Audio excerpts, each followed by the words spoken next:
Selamat pagi saudara-saudari dalam Kristus. Renungan kita pagi ini adalah bab 17, Super Kemitraan.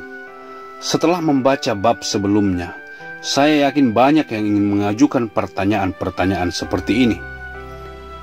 Jika Kristus hidup di dalam kita, mengapa hidup kebanyakan orang Kristen tidak menyerupai hidup Kristus?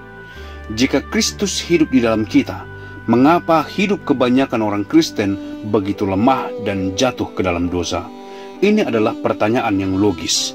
Jika Anda berkata bahwa mitra Anda adalah seorang terkaya dan terkuat di Indonesia, tentulah harapan saya Anda juga akan menjadi orang kaya dan berkuasa seperti sang mitra. Kalau begitu, mengapa kita begitu lemah dan berdosa? Bukankah Yesus adalah mitra kita? Masalahnya adalah Kristus yang hidup di dalam kita tidak secara otomatis bekerja di dalam kita. Sebelum Yesus dapat bekerja, pertama-tama kita harus menaruh iman kepadanya. Sama halnya dengan kejadian Kristus di kayu salib. Sebelum kita percaya kepadanya, maka kejadian Kristus di kayu salib tidak akan bermanfaat bagi kita. Tuhan ingin kita menjalani kehidupan ini dengan iman, karena imanlah yang menghubungkan kita dengan Allah. Roma 1 ayat 17b berkata, orang benar akan hidup oleh iman.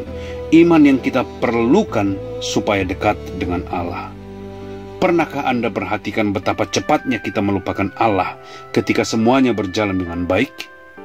Biasanya ketika kita susah dan putus asa, kita mengingat Tuhan. Dan ketika kita teringat akan Tuhan, yang kita bayangkan adalah seseorang yang ada di surga, kita lupa bahwa Kristus, Allah itu, hidup di dalam kita.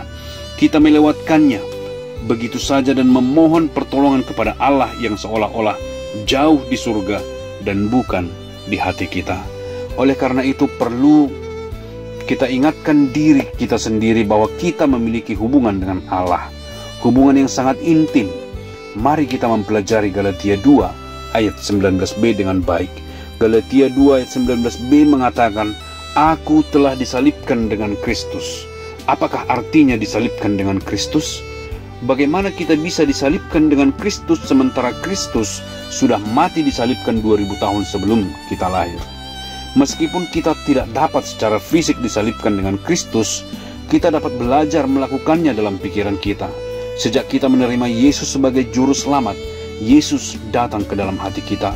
Kita tidak bisa lagi berkata, saya atau aku, karena sekarang kita memiliki partner di dalam hati. Sejak saat itu aku sudah disalibkan dan aku sudah tidak ada lagi. Sejak saat itu yang ada adalah kita atau kami, Kristus dan saya. Galatia 2 ayat 20 menjelaskannya dengan kalimat, namun aku hidup, tetapi bukan lagi aku sendiri yang hidup, melainkan Kristus yang hidup di dalam aku. Sejak saat itu kita menerima Yesus sebagai juru selamat. Kita harus belajar untuk berpikir dan mengatakan kita dan bukan lagi saya atau aku. Sejak saat itu kita harus belajar untuk menghadapi segala tantangan hidup bersama dengan mitra kita, Yesus Kristus di hati. Galatia 2 ayat 20 mengatakan, namun aku hidup, tetapi bukan lagi aku sendiri yang hidup, melainkan Kristus yang hidup di dalam aku. Dan hidupku yang kuhidupi sekarang di dalam daging adalah hidup oleh iman dalam Anak Allah yang telah mengasihi aku dan menyerahkan dirinya untuk aku. Dengan kata lain, meskipun Kristus hidup dalam kita, Ia tidak aktif membantu kita sampai kita menempatkan iman kepadanya. Iman yang disebutkan di sini bukanlah iman yang mengacu kepada saat-saat kita pertama kali percaya kepada Yesus Kristus sebagai juru selamat. Iman kita kepada Yesus di kayu salib memberikan kita hidup yang baru, hidup yang kekal, dan juga memberikan Kristus sebagai mitra di dalam hati kita. Iman kepada Yesus di kayu salib terjadi hanya sekali dan tidak perlu diulang-ulang, karena pada saat kita memiliki iman tersebut, Yesus menjadi juru selamat kita. Yesus juga menjadi mitra atau partner kita. Iman itu adalah iman yang di saat kita percaya kepada Yesus Kristus dan perbuatannya di kayu salib untuk dosa-dosa kita. Iman yang disebutkan dalam Galatia 2 ayat 20 adalah iman yang harus kita miliki dalam menjalani hidup sehari-hari. Iman ini harus terus-menerus kita miliki, berulang-ulang kali di saat kita menghadapi tantangan hidup.